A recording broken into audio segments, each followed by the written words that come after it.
We've got some new information on a story that's been around for a while. It confirms the story.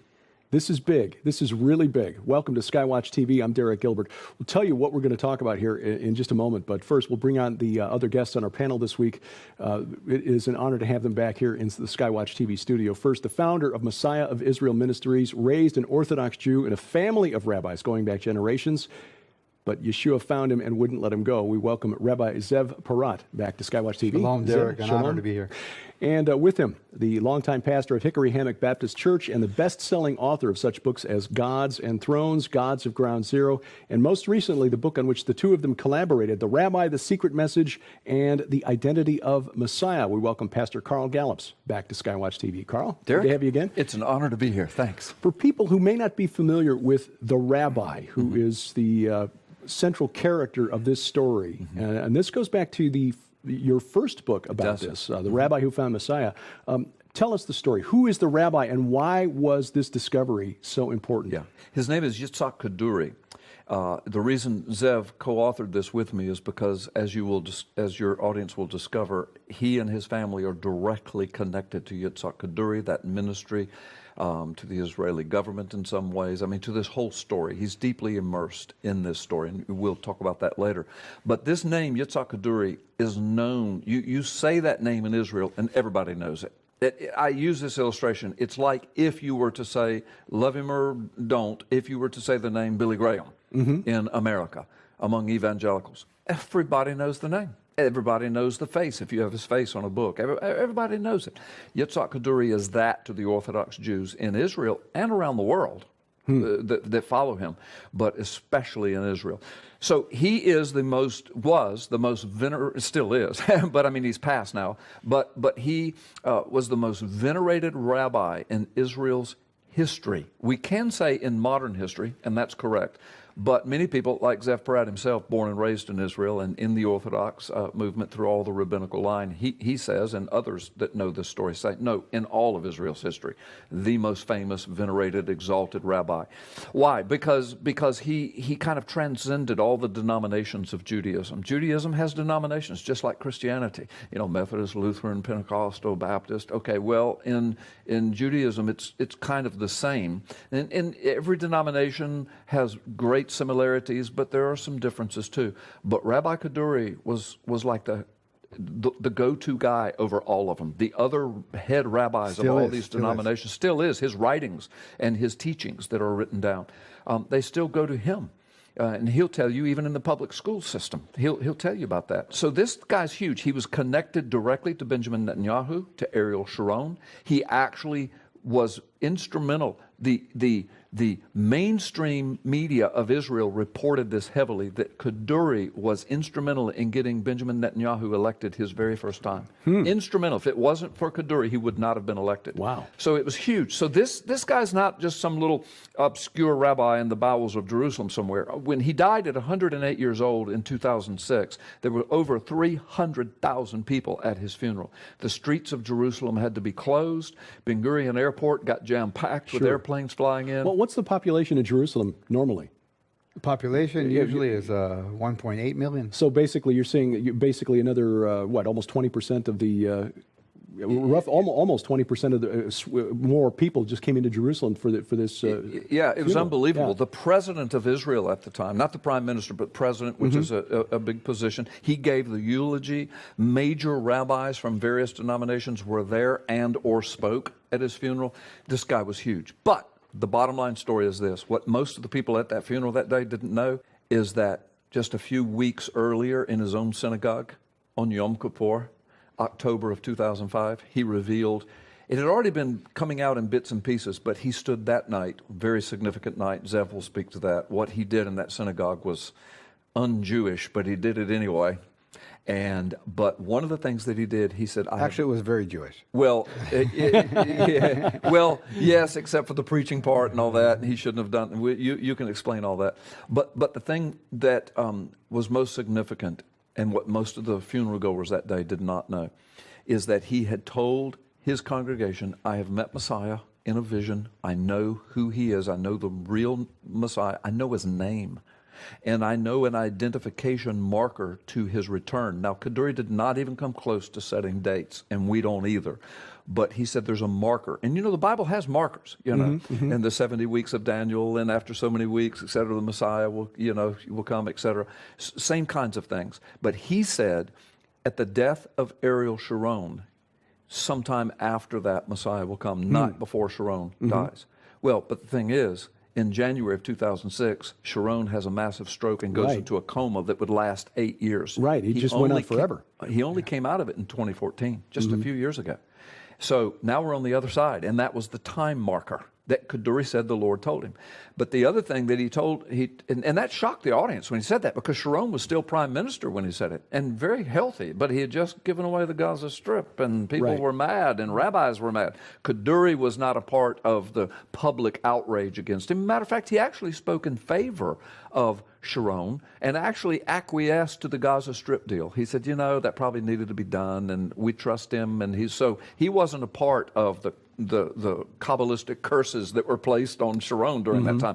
But when he says in his synagogue, after his death, he's speaking of the death of a prime minister, but sometime after that, Messiah is coming. Well, within a few weeks, Sharon was in hospital in an 8-year coma, and at that same hospital, in the same year, in the same month, Kaduri is admitted with pneumonia, and then within a week or two later, he passes in that same month. So now here's the funeral.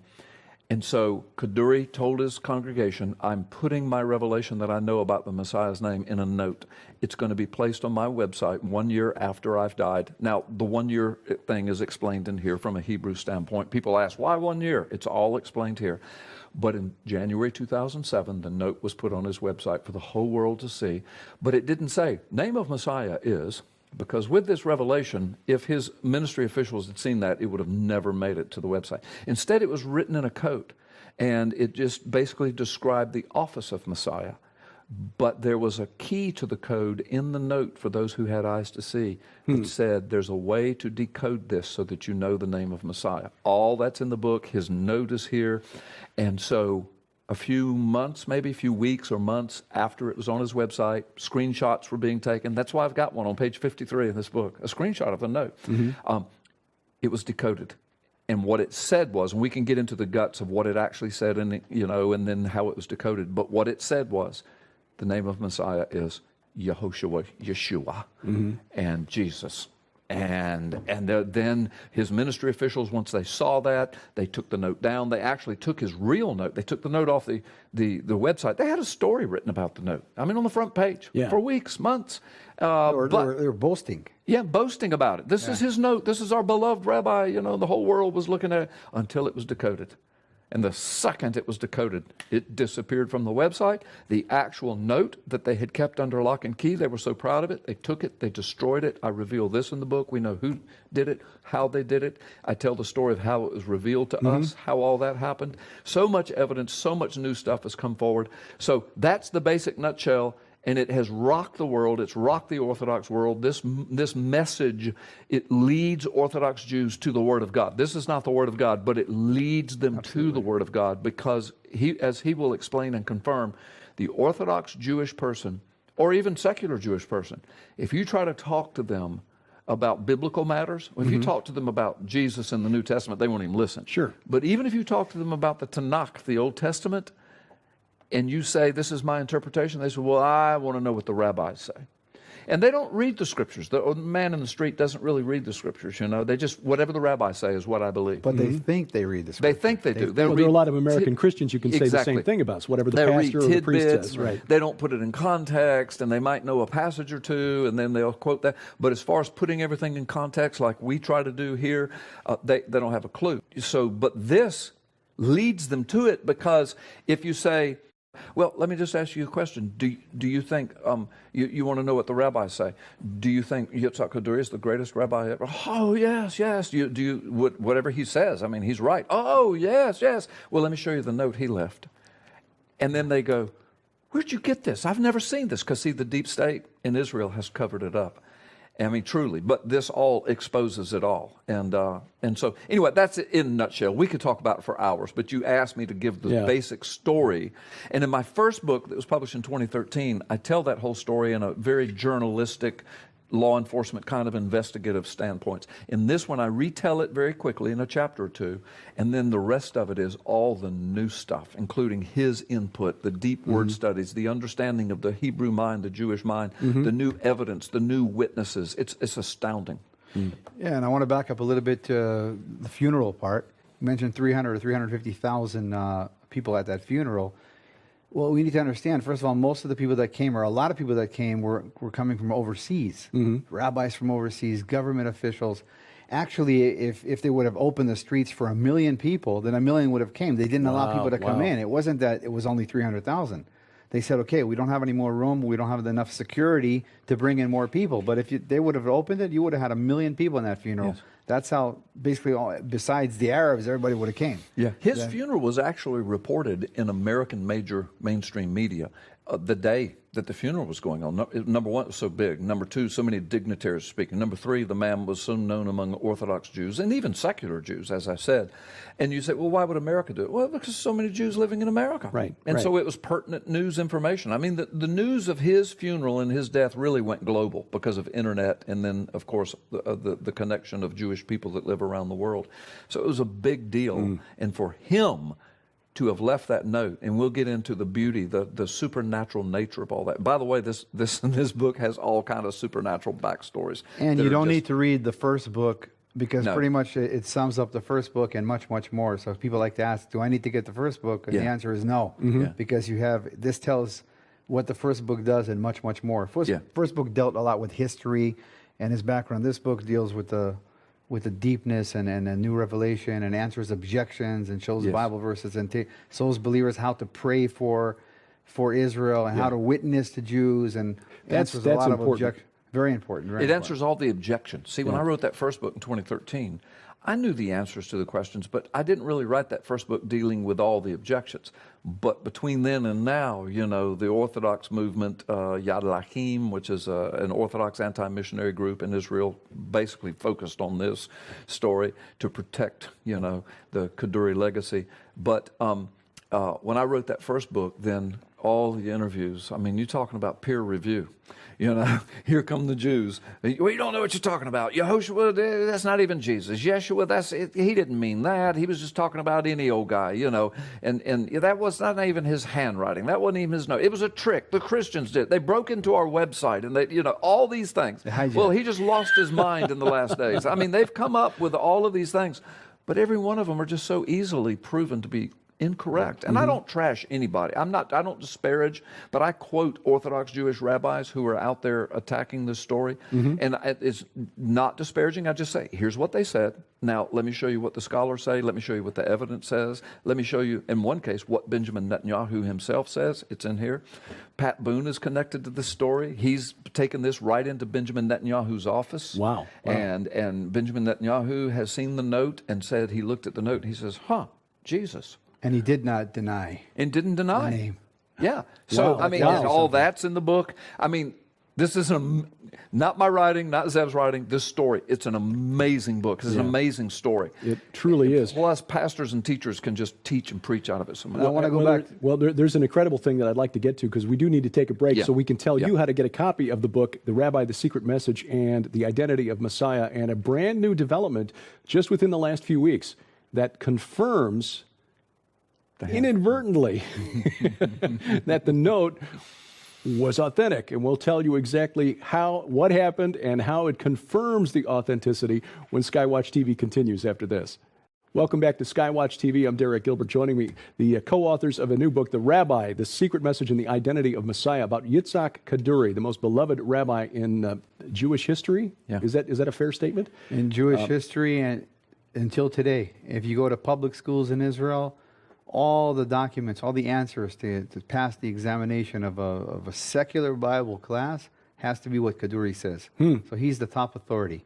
So basically, if they want to debunk his revelation that Jesus is the Messiah, Yeshua is the Messiah, they have to take everything out of the public schools, everything out of the synagogues, because everything's Kaduri. Yeah. As you mentioned, Carl, one of the defenses that the maybe not defenses, but one of the attacks, I guess, on the authenticity of the note was that it wasn't his handwriting, that it was forgery, that it That's was what they were saying. somebody made it up, somebody hacked the website and put it. But what is it, Zev, that's happened here just recently now, and this is being revealed for the first time, that has inadvertently confirmed what the claim you made in your original book and what you're making again in this book? Yep. Now notice they didn't say, they weren't debunking the revelation. They were debunking that the note's not his. Only later they debunked the revelation. So first they're saying the note's not his. It was his until they decoded the note. it, and then suddenly it was It's someone not else his. forged Someone it. It else's, wasn't. it was hijacked. Yeah. Suddenly they were Okay. saying. Well, they were celebrating Rabbi, because I said Rabbi Yitzhak Kaduri is the most venerated rabbi in the history of Israel, and they were celebrating this feast of Purim, the story of Esther, celebrating that he is the one, actually, he's like Esther, or he's like the one who brings everything to Israel, and they were celebrating his ministry because they found his diary. This current Purim, just recently. This current Purim. Okay, so here in this 2019. In 2019, this this is is a brand new- new revelation. This is a brand new. If we would have known, we would have put it in the book. But again, this story just continues and continues and continues. And as we're talking, more things are happening. Well, they found this diary, and they decided in the celebrations of Purim, the story of Esther, to release the diary, and they wanted to prove that the diary is his handwriting. So what did they do? They brought the biggest or the most known handwriting expert in Israel, Eli Stern, who works with the Israeli military, who works with the Israeli police, who works with crimes in Israel, with everything. He's the top. He's called as an expert in court He's called cases. as an expert in court cases, absolutely. And he examined the diary, and he says there's no doubt about it. This diary was written by Rabbi Yitzhak Kaduri. I put my reputation on the line. That's what he says in those words. Okay. If you look at the diary, at the handwriting, and you look at the note on page 53 Because they here. posted it on the internet. They put his diary pages up there. And we can show these on the Yes. screen Yes. because we've got these images here so Yes. that people can see them for themselves. And you look at the diary, and you look at the note that he left that Yeshua is the Messiah, you can see the handwriting is the same. The same. Now, there may be a little bit differences because remember, the diary is written when he's 50, 60 years old. The other note's written when he's 106, 105. So there is a little bit of a difference, but the name signature is the same, and an expert can see that it's the same handwriting. Without intending to, the supporters, the followers, those who still trust Yes. and believe in Yes. Rabbi Kaduri as an expert, an Yes. authority Yes. on the Torah, saying, okay, look, we found his diary, we've released his diary, here's the handwriting to prove that it's his, we got a handwriting expert, and oops. Yeah, oops. But they don't know the oops yet. They don't know the We're oops. talking As we about record it, this, so they as are we not yet record- aware they of this. don't know the oops that they've done. Now they'll know when they don't see know the yet. show. They don't know yet. This is the first time released on the internet. This is the first time we've revealed this information right here on SkyWatch. So TV. this is a bombshell, really. It's a bombshell. This goes all the way back, and this is in the book when Israel Today first kind of reported this story in Israel and around the world. One of the things that Kaduri's son, David, who's now passed, bless his heart, and he was in his 80s at the time his dad passed, because his dad was 108. And how did he pass away? He fell. David, during one of the morning prayer, afternoon prayer. He fell from the steps in Yeah. the yeshiva. A lot of people say that he was taking a lot of pressure because of the note, and he didn't know how to handle all the media and everything, and really took it to heart, and that's why he fell from the steps. That's what they were saying. But back to what I was saying, so here he is talking to Israel Today, and that's when they were just shocked and panicked by the interpretation, Yeshua. And so they were coming up with, well, somebody hacked our website. Well, how can that be? You wrote the story around it. It's there. Why would you write a story around a hack that you knew? Right. You know, and they kept, everything they said kept falling apart. So then Israel Today reports, and it's in here, that the son brings out handwriting samples, and then he reveals that these were from when Kaduri was like 30, 40 years old. And then he brings this, says, see, it's clearly not the same. Well, clearly my handwriting sample when I was 30 is not the same as it is now. Right. So that kind of fell apart, but then they destroyed the original note so that it couldn't be examined. And I'm saying if that proves that it's a fake, why would you destroy it? Just bring Eli Stern. Yeah, Right. I mean, and the prove it. rabbinic movement, they know Eli But Stern. They could have now, brought him. just a few weeks back, it is his handwriting. Again, right there, page 53 of the book is right there Yeah. at the top of the page. Yeah. And just So this is going to be huge. We're going to be writing and talking about this more and more. In fact, we might need to do another book because the story won't end. It won't die. This is huge because, again, without meaning to, they have validated Yes, they have. the original note where he said that. Yes. And what exactly was the wording of that original note? Well, first of all, you say it wasn't, or they didn't accidentally. It wasn't accidentally. God is the one who's ordaining right, this. God is the absolutely. one who's blinded them in order for this revelation to be revealed. Once again, proving the note is authentic. Mm-hmm. And it's huge. And once it breaks out, we're going to be using it in Israel as an evangelistic tool again to go to the people and say, okay, they've been saying the note's not real. Now we have evidence from your people, from the government. Look at the note, look at the evidence, look at Eli Stern's document. Right. And that'll bring in the revelation. So of you're Yeshua basically as well. saying, do you trust Eli Stern? Yes. Do you trust Rabbi Kaduri? Yes. Put the two together. Now you need to trust Kaduri's note. That's right. And it says, Jesus is Messiah. Yeah. This is really phenomenal. This is really phenomenal. I guess in our next program, what we should do then is talk more about how this book and your previous book have already been used and how you've been using it as a witnessing tool to Jews in Israel, and then how we And as in Christians... the underground church in China. The underground church in China, right. We'll talk about that as well, as your wife Lynn is And what connections Kaduri there. did in 2005 when he spoke in a synagogue, what the implication of that is, historically, biblically, and even to the Jewish person that doesn't believe in Jesus. Yeah.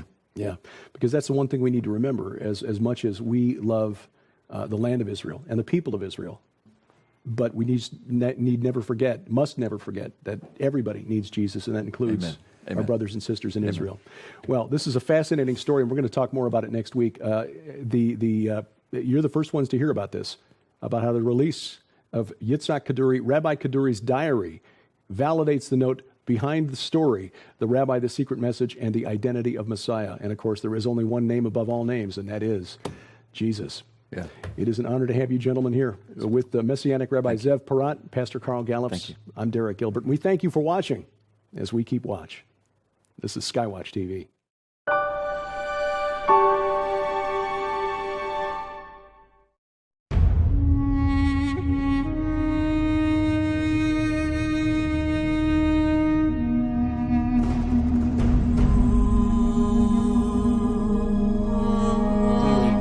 Israeli Prime Minister Ariel Sharon has died, aged 80.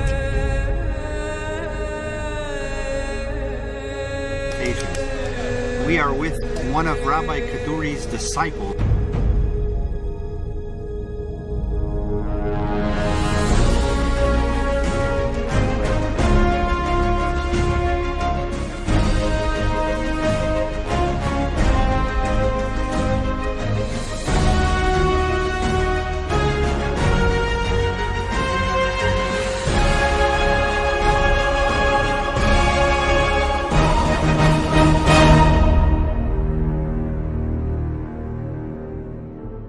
הצלחה רבה, והצלחה רבה ומהירה, שתוך ביאת משיח צדקנו בקרוב ממש, וישפיע זה על כל כדור ואורץ.